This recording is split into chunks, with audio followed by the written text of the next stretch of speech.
We finally picked up a Microsoft Surface Pro for work use. This is the 128 gig model with Windows 8 Professional. Here's our packaging.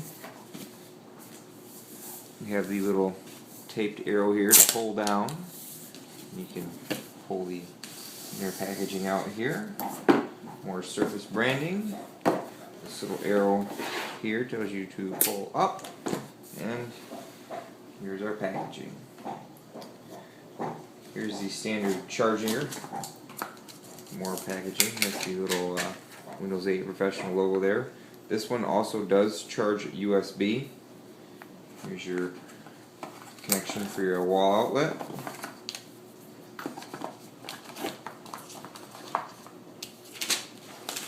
Some plastic sheathing. Here's the pen that it didn't, from the purchase page, it didn't sound like even the Surface Pro came with a pen, so I bought one, and lo and behold it comes with a pen, so I have a spare. Just your little information packet. So overall the packaging is pretty good. I mean, the box is a little flimsy, maybe not as good as the iPad box, but at least with this you can't shove this inside there and not get it out, generally like what happens when you put the top cover on the bottom cover with the iPad and iPhone cases. So here's the Surface Pro. Here's your side view. Here's your headphone jack, your volume, your USB 3.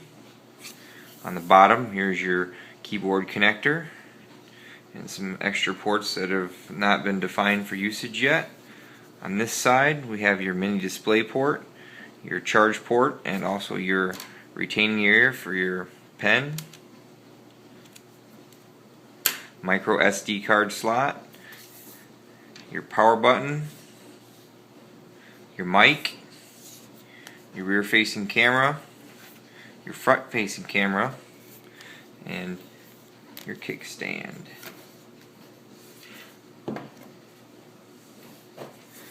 Underneath the kickstand is just the Windows 8 Pro logo and the size.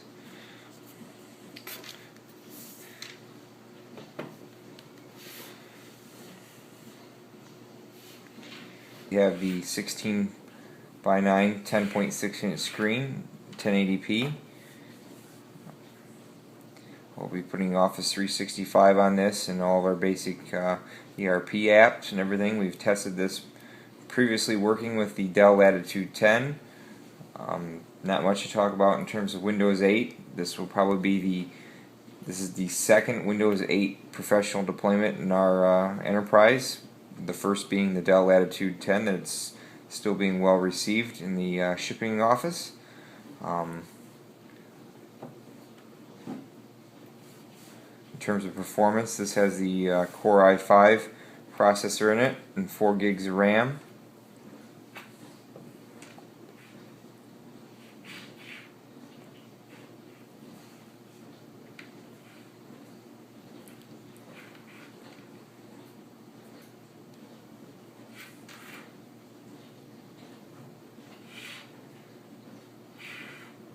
Here's the Windows Experience rating. Windows 8 is now up to 9.9. Our lowest score is the desktop graphics performance. The primary hard disk transfer rate is rated in 8.1. This actually does have an actual SSD in it, and whereas the Latitude 10 only had a compact flash hard drive.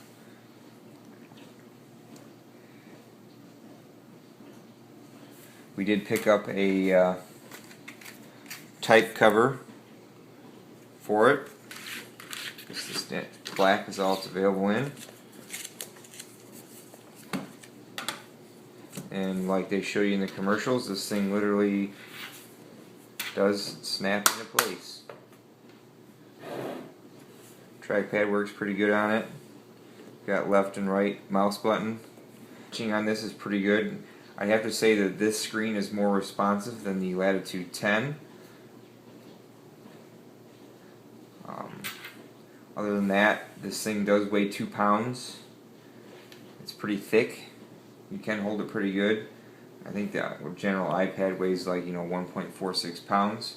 I like the overall design of it. I like the vented area that goes around the perimeter of the surface. A couple of downsides on the business world is the mini DisplayPort. I know a lot of people that use projectors still have the old VGA port, so we picked up a StarTech mini DisplayPort to VGA connector. Another downside is, since this thing only has wireless, if you're on a domain environment and you need to sign in for the first time, wireless does not work unless you're signed in.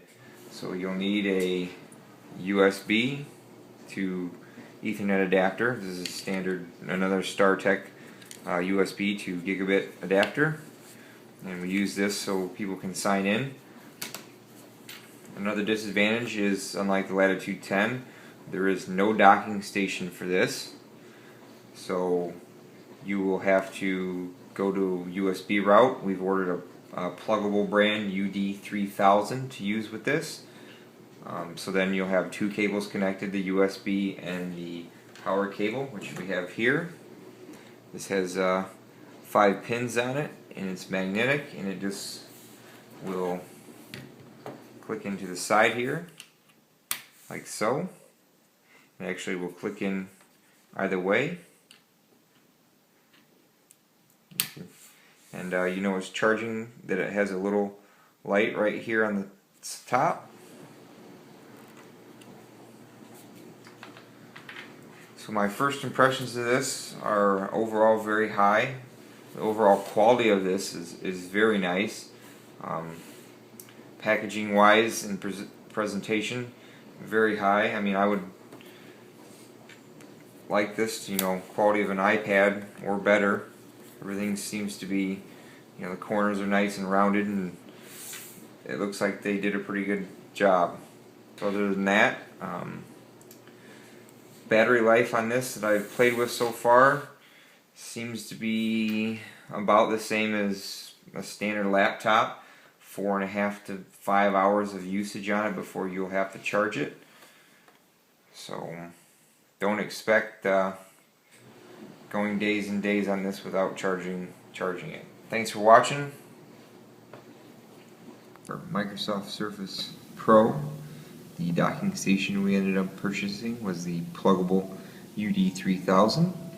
We have 6 USB ports on here. 4 are USB 2, 2 are USB 3. We have a speaker and microphone jack in the bottom. Power and indicator lights in the front. Your USB 3s are on the front. On the back, power and PC connection in the bottom. DVI, your 4 USB 2s, and your Ethernet. They give you a couple of adapters to go from DVI to VGA and DVI to HDMI. I downloaded and installed the drivers first, and then powered down the unit, and then made my connections and turned it back on. And you now can do external monitors. The resolution seems to be good. We ended up also going with a light-on drive for DVD burning and use. Seemed to have pretty good luck with this in our previous deployment of a USB docking station. So this is pretty much how this will be set up on the desk, and you end up with 2 connections on your Surface. You have your power cord and your USB 3 connection to the docking station.